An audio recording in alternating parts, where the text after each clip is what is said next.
Councilman Numark. Thank you, Your Honor.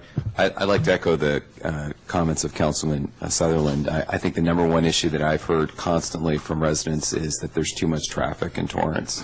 And in order for us to help solve that problem, we have to look at alternative ways of getting people to move around the city and the region for that matter.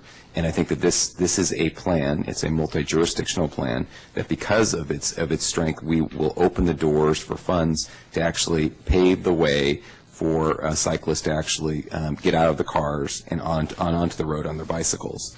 I do think that through more striping, more signage, we can actually encourage folks to ride their bikes and ride them in a safer manner. When I was first contacted by the South Bay Bicycle Coalition, and I really, my hat's off to the coalition and the consultants for making this happen. I also want to thank Ms. Giordano for actually scrambling at the last minute to help Torrance participate in this initiative, because I do think that the city is going to be better positioned if we can pass this visioning document and then follow through in a manner that we can execute. Thank you. I do think that ultimately the reason why we go through training like this is not only to have a better functioning team, but to provide better services to our residents, to improve the customer service that our residents are being provided for the various services that we have. And although we do conduct surveys as part of the strategic planning effort, and overall the city got high marks, I think it is important on an ongoing basis to ensure that our residents are in fact benefiting from this training. So I would encourage the city to the extent possible to be looking at ways to conduct spot customer service evaluation. And what I mean by that is having at various desks that we have across the city opportunities for customers or our constituents or residents to provide some immediate feedback. You know, yes, my needs were met today. I believe the staff was friendly. They answered my questions, etc. Councilman Numark. Thank you, Your Honor. Recently, messages of hate were spray painted in South Torrance at the home of a South Torrance resident, and this obviously follows an incident that occurred in the fall. And clearly, these messages are not representative or indicative of our great community. I want to thank the police department for following up on these issues because indeed hate doesn't have a place here in this city. Is there a way to ensure that if there is input, I mean that's the reason why you have councils or commissions, right? If you have citizen input, there is a formal mechanism for them to have feedback into the decision making or policy making of those councils or commissions. By eliminating the disaster council, we're taking away that formal mechanism. There's informal mechanisms, right? They can call up the deputy chief or the chief or the lieutenant, but there's nothing that enables them to actually have a forum. And I guess that's the question I have is, you know, we're eliminating this. I understand as Ms. Wachowski talked about. I'm sure there's issues on staff time, et cetera. But I guess I wanted to make sure that there continues to be that kind of feedback and interaction. We can say, you know, trust us, we're going to continue to do this, but by the same token, we know that things change. So Numark, do you have any comments, sir?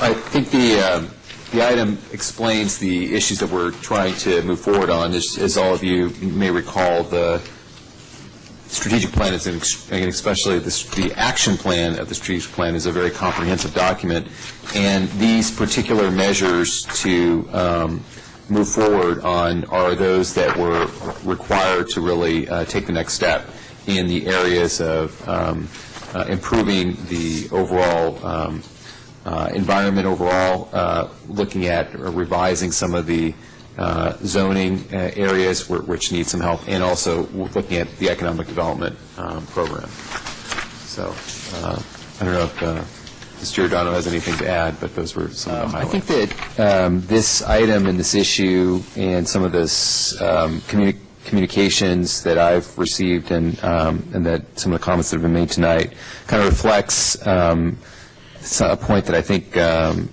was alluded to earlier about the scope of the Cable Television Advisory Board. And I think that what we're talking about here is, this goes to the point that Councilman Sutherland raised, is our communication strategy overall.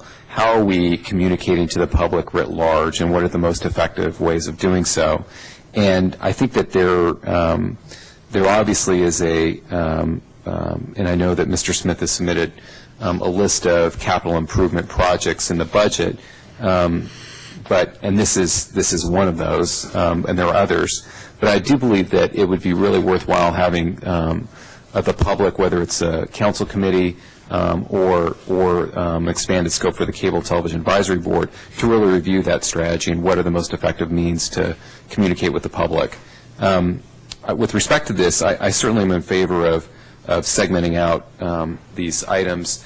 I do believe that that there is a place for this kind of communication, as Councilman Sutherland was addressing. But I also think that, given the way our world works today, there isn't a lot of information you can convey in a sign, just like Councilwoman Rollinger mentioned. And really what people are going to do is they're going to see something, and then they're going to go to the website. And honestly, I think if you look at some of our priorities in terms of communications, I think a website redesign, which is on the list of things to use some of these capital funds for, I think is a high priority. Because if they go to the website but can't figure out where they're trying to find the Hometown Heroes banner or whatever, that would be problematic. So I guess my feedback is to look at this measure in concert with other communications ideas, so that we can really kind of achieve our overall goals of better communicating with the public. And given the budget that we just went through, and given what potentially could happen in future years, we need to structurally examine all of our revenue sources, including the franchise fees. So consequently, I would request that the city attorney conduct a legal analysis to determine to what degree the cable franchise fees can be used for any purpose. Mr. Smith did an excellent analysis with respect to what those limits are. I'd like to see a legal analysis. And related to that, I also would like to refer either to the city manager's discretion, to either the council, full council, or strategic planning committee, or some other committee, some understanding of what the cable television office is doing with respect to its functions, its programs, the public access dedication. There are significant resources that are dedicated to this program, and they do a phenomenal job. The question is, within the context of our entire city and our vision and where we are in the 21st century with many alternatives for folks to broadcast things, is this the right structure? And are these revenues being associated with the proper functions with respect to staffing, equipment, and other issues, both in terms of the overall city cable provision as well as for the public access portion. Okay. And I'd like the staff to investigate the use of and cost benefit of hiring on staff a grants writer. I know this is an issue that's come up, but today we heard that we are outsourcing a grants writer, paying about $5,000 to $7,000 for one grant.